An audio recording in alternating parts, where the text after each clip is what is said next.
teman-teman dog lover semua sering pertanyaan ketika Anda pengen pelihara anjing, sang breedernya, peternaknya sering bertanya mau yang non stambum atau stambum. Yang dijual sana juga sering bilang cari anjing non stambum dan stambum, dijual anjing stambum dan stambum. Apa sih stambum dan non stambum itu? Jadi stambum itu adalah sertifikat yang dimiliki oleh anjing tersebut, dan di sertifikat dilengkapi adalah microchip yang ditempel ke tengkuknya. Alatnya seperti ini, benar, ini microchipnya. Dan nantinya ketika anjing itu di scan keluar nomor serinya yang harus sama dengan di stambumnya, sertifikatnya. Jadi biar teman-teman mudah untuk melogikanya, sederhananya adalah seperti BPKB mobil ya. BPKB mobil itu nanti nomor rangka di BPKB harus sama dengan nomor rangka di mobil. Nah terus apa sih perbedaannya kalau beli stambum dan non stambum? Itu pertanyaan utama ya. Kita kasih 4 poin utama perbedaannya dengan beli anjing stambum dan non stambum. Pertama, stambum memiliki kekuatan untuk kepemilikan secara resmi ya. Ibarat seperti mobil memiliki BPKB. Jadi ketika Anda memiliki anjing dan bersertifikat, itu ketika hilang terus temukan orang, Anda punya bukti. Ini loh punya saya. Karena kita di-scan contoh seperti ini, di-scan anjingnya. Ini teman dilihat, di-scan ya. Ini nyari lagi search-nya.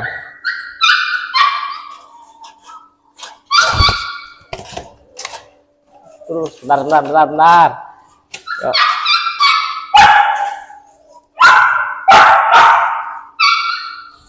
Aduh, ini nakal sekali nih.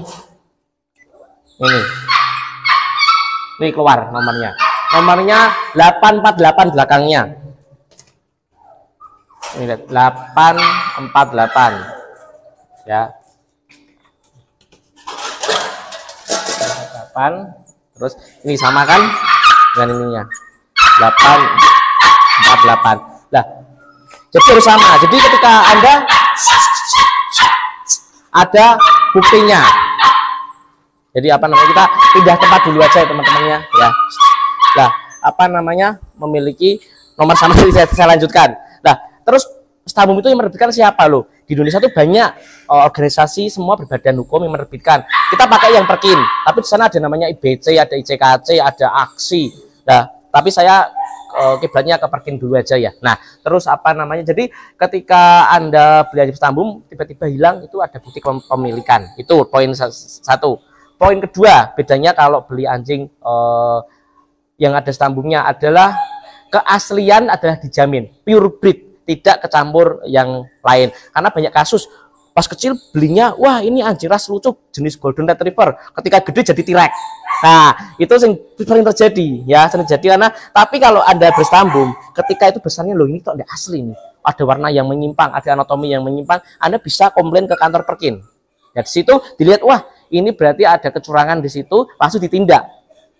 Bisa kena pidana juga karena organisasi ini berbadan hukum. Jadi sang peternaknya yang nakal tadi itu bisa kena hukuman, penalti. Banyak sekali hukumannya yang bisa dipakai ya. Itu poin kedua. Poin ketiga adalah bisa menentukan kualitas anjingnya. Karena dari di sini, contoh dari stambum itu kita bisa dinilai. Contoh ini kakeknya Bold Gold Diamond, tadi golden ya. Juara Indonesia, juara Thailand. Ya, terus ini apa namanya?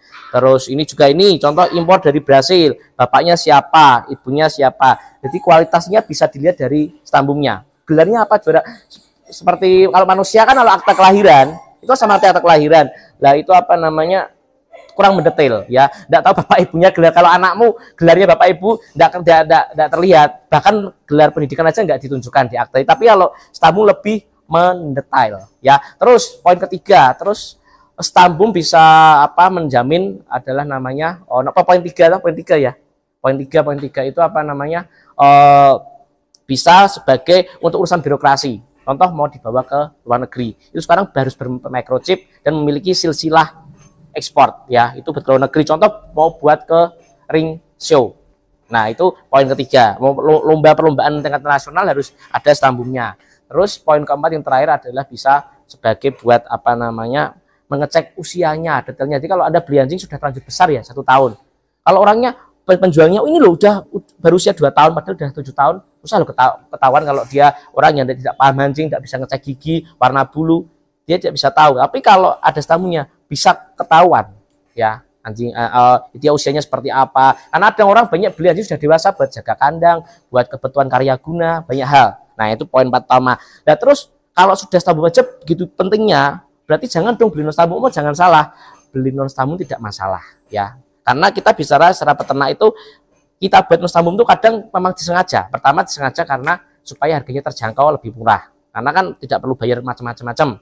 Contoh poin pertama. Dan poin kedua mungkin stambu bapak ibunya hilang, kita nggak bisa mengurus, repot mengurus, jadi kita sengaja non sambum lah.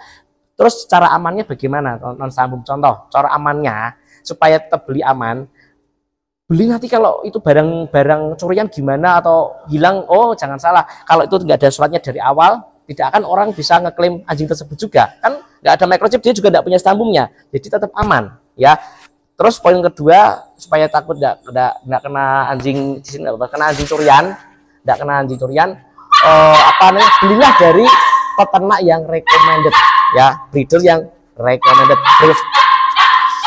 Seperti apa peternak yang rekomendasi? Ya seperti Om Bara ini, Dodor Geden Valley, tutur katanya sopan, senyumnya lembut, karakternya bijaksana dan penuh pengorbanan, welas kasih ya. Jadi bisa dijamin kualitasnya bukan penadah, bukan barang curian. Lah terus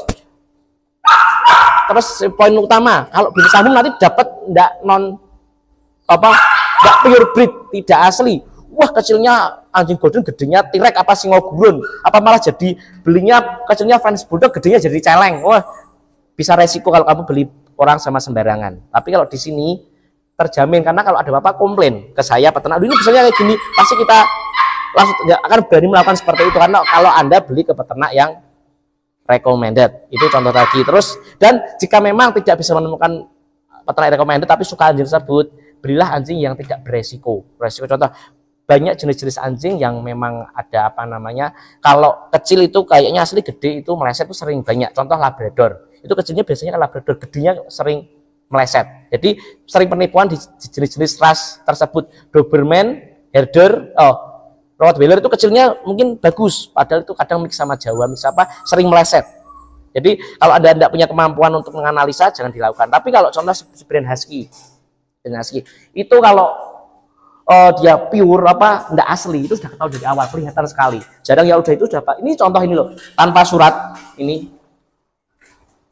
Loh.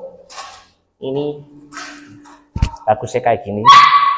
Ini tanpa surat loh, ini non sambung tapi kelihatan toh asli kan? Iya, karena belinya ke peternak yang recommended. Ya, itu jadi kalau belinya Labrador susah ditebak asli atau enggak, kadang meleset. Nah, ini juga non sambung ini golden ini belum mandi, ini juga ini non sambung ini. Ya, non sambung tapi asli kan? Bagus kan? Nah, jadi intinya non sambung dan non tidak sambung itu tidak masalah, tergantung kebutuhannya. Kalau cuma buat di rumah, buat hanya dipelihara, non sambung tidak masalah, asal beli ke peternak yang memiliki track record bagus. Jadi bisa di situ ada komplain dan lain itu bisa tanggapi dengan baik, kan bisa tidak jadi macam-macam. Iya teman-teman ya. Jadi sudah cukup lihat nih koleksinya, sudah selesai lucu-lucu. Guys, sekilas informasi dari saya. Sampai ketemu di konten selanjutnya. Yuk.